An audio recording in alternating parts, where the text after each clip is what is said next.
તો રાજ્યમાં હાલ મેઘરાજાએ વિરામ લીધો છે, ત્યારે દ્વારકા અને ઓખા મંડળના પાણીની સમસ્યા ઊભી થવાની આશંકા છે। વરસાદ ખેંચાતા સ્થાનિકોમાં ચિંતાનું મોજું ફરી વળ્યું છે।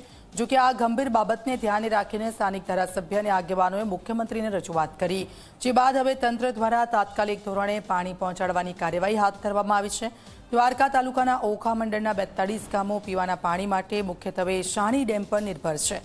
હાલમાં ઘી નદીમાંથી પાણી સિંહણ અને ત્યારબાદ શાણી ડેમમાં પહોંચાડવાની પ્રક્રિયા સફળતાપૂર્વક પૂરી થઈ ચૂકી છે અને ટૂંક સમયમાં શાણી ડેમ સંપૂર્ણપણે ભરાઈ જશે, જેનાથી વિસ્તારના ખેડૂતોને સિંચાઈ માટે અને નાગરિકોને પીવાનું પૂરતું પાણી મળી રહેશે।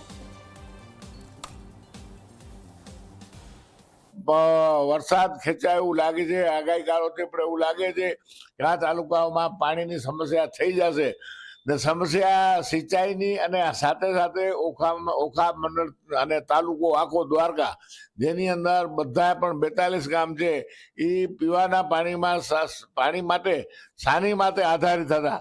તો આજે ભગવાન દ્વારકાધીશની કૃપાથી જે અમે રજૂઆત કરી હતી એનું ત્યારથી જ આ રજૂઆતને એક આવકારો મળ્યો હતો અને ત્યારથી જેની કાર્યવાહી કરવી જોઈએ એ 1 મહિના પહેલા ચાલુ થઈ ગઈ હતી અને આજે મેં તપાસ કરી તો એ પાણીનું જે કાર્યવાહી છે એ પૂરી થઈ ગઈ છે। ઘી નદીમાં આવશે, ઘી નદીમાંથી સિંહણમાં આવશે અને સિંહણમાંથી આપણા સાની ડેમમાં પાણી પહોંચતું થઈ જશે। મતલબ ટૂંક સમયની અંદર આપણું સાની ડેમ ભરાઈ જશે।